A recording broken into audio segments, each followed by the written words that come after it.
Assalamualaikum warahmatullahi wabarakatuh. 1-2 hari ini, curah hujan yang sangat tinggi terjadi di mana-mana. BMKG Makassar menyebutkan perakirakan cuaca ekstrim Sulsel terjadi hingga tanggal 25 Desember. Badan Meteorologi dan Klimatologi dan Geofisika, BMKG, wilayah 4 Makassar mengeluarkan peringatan dini cuaca ekstrim di wilayah Sulawesi Selatan. Kondisi ini masih akan berlangsung hingga besok. Monitoring perkembangan dinamika atmosfer terkini menunjukkan indikasi adanya potensi curah hujan di wilayah Sulawesi Selatan.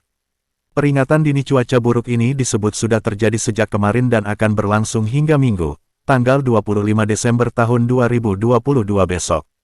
Analisis model cuaca menunjukkan kelembapan udara lapisan atas hingga ketinggian 500 milibar dalam kondisi bawah 70% sampai 100%.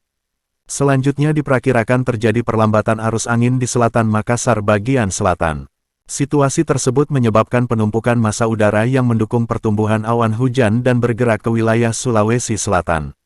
Terdapat kemungkinan potensi banjir rob di pesisir barat Sulawesi Selatan karena bertepatan dengan fase pasang maksimum.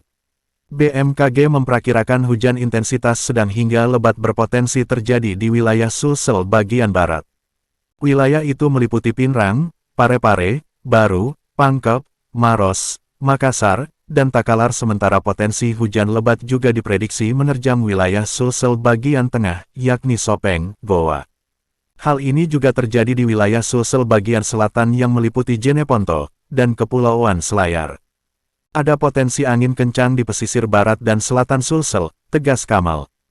Kamal juga mengimbau masyarakat untuk mewaspadai gelombang tinggi di perairan sekitar Sulsel. Pemerintah daerah dan masyarakat diharapkan meningkatkan kesiapsiagaan terhadap potensi terjadinya bencana hidrometeorologi. Dampak tersebut antara lain banjir atau genangan, banjir bandang, banjir rob, tanah longsor, angin kencang, pohon tumbang, dan keterlambatan jadwal penerbangan dan pelayaran. Demikian info dari kami.